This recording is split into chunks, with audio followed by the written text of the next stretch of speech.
कौन? मैं बाल छोड़ चलो हम नहीं पकड़े, वो पाठ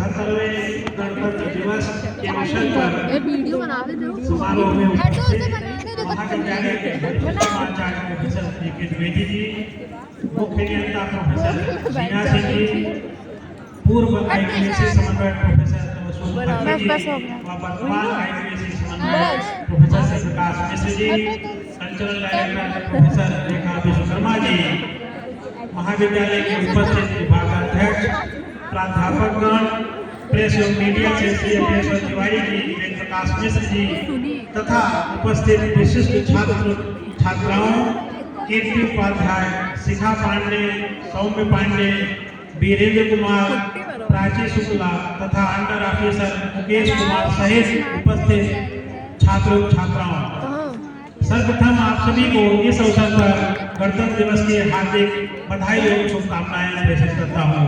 एवं भारतीय संविधान आप जानते हैं कि कितना लंबा समय लगा और जिन लोगों ने इस संविधान के निर्माण में प्रमुख भूमिका निभाई, इस अवसर पर उनको भी सत सत नमन करता हूं एवं उन्हें श्रद्धांजलि अर्पित करता हूं।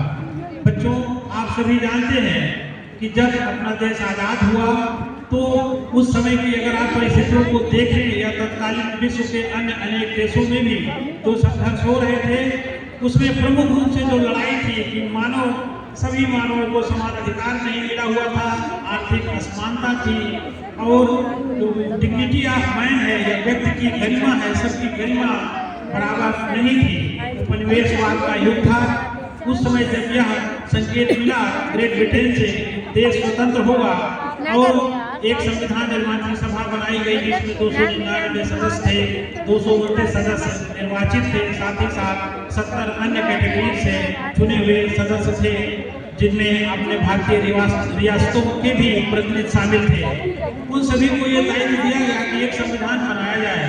तो उनके मन में जो प्रमुख चीजें थी कि हम किस तरीके से अपने देश के सभी नागरिकों में एक तो आपसी समन्वय, आप जानते हैं जब देश गुलाम हुआ या कभी भी कोई समाज कमजोर होता है तो उसके पीछे विशिष्ट कारण यही रहता है कि वहाँ आपसी फूट होती है, आपस में लोग जाति के नाम पर, धर्म के नाम पर लड़ने लगते हैं। जब तक एकता खंडित नहीं होती है तब तक कहीं गुलामी जैसी चीज नहीं आ सकती है।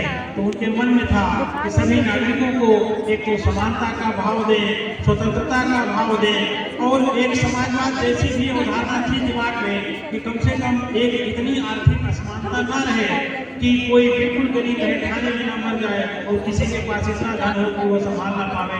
तो इतने सब के भावों के बीच आप जानते हैं, आप भारतीय संविधान की प्रस्तावना ही पढ़ेंगे तो we the people of India, हम भारत के लोग, उस लाइन में किस तरीके से स्वतंत्रता, समानता, बंधुत्व की भावना का विकास करें, एक लोकतांत्रिक गणराज्य की स्थापना करें, समाजवाद की दिशा में आगे बढ़े। तो मूल में जो नीति है उसके पीछे यही कारण था कि अपने राष्ट्र का आगे जो विकास हो वह हम अपने भारतीय संस्कृति के प्राचीन मूल्यों को समावेशित करते हुए विकास हो। और इतने कई देशों के संविधान का अध्ययन कर जिस तरीके से एक लंबा संविधान बनाया गया जो हमको अधिकार देता है, कर्तव्य का भाव भी हमें जगाता है। इन सभी महापुरुषों को इस अवसर पर याद करते हैं, इस अवसर पर नमन करते हैं।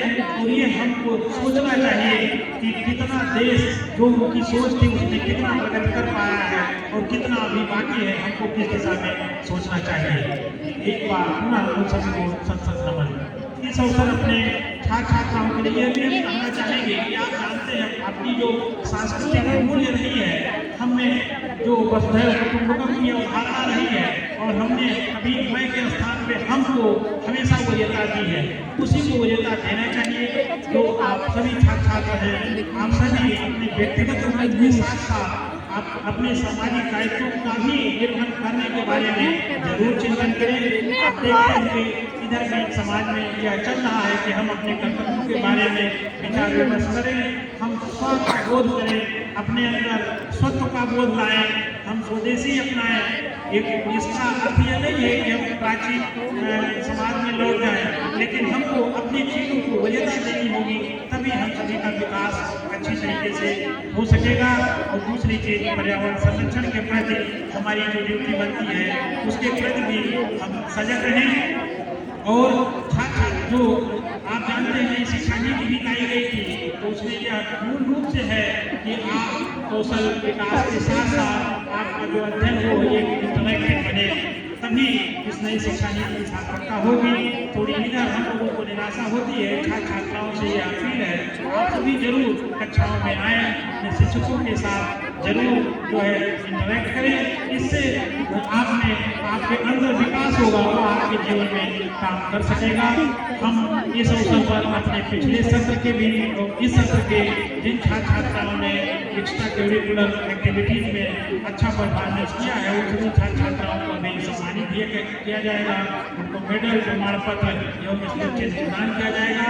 उनको हमारी तरफ से बहुत बहुत बधाई और शुभकामनाएं। साथ ही साथ जो महाविद्यालय के एकेडमिक क्षेत्र में विशिष्ट छात्र होते हैं, उनको अभी 7 फरवरी को संस्थापक दिवस मनाया जाएगा। महाविद्यालय का प्रकाशोत्सव पर्व होगा, उनको गोल्ड मेडल एवं 10,000 रुपये प्रदान कर महाविद्यालय सम्मानित करेगा। ये सर्व सम्मान कार्यक्रम इसलिए किए जाते हैं कि अन्य छात्रों में एक आप प्रेरित हो, उससे प्रेरित होकर के आप भी कुछ अच्छा करें।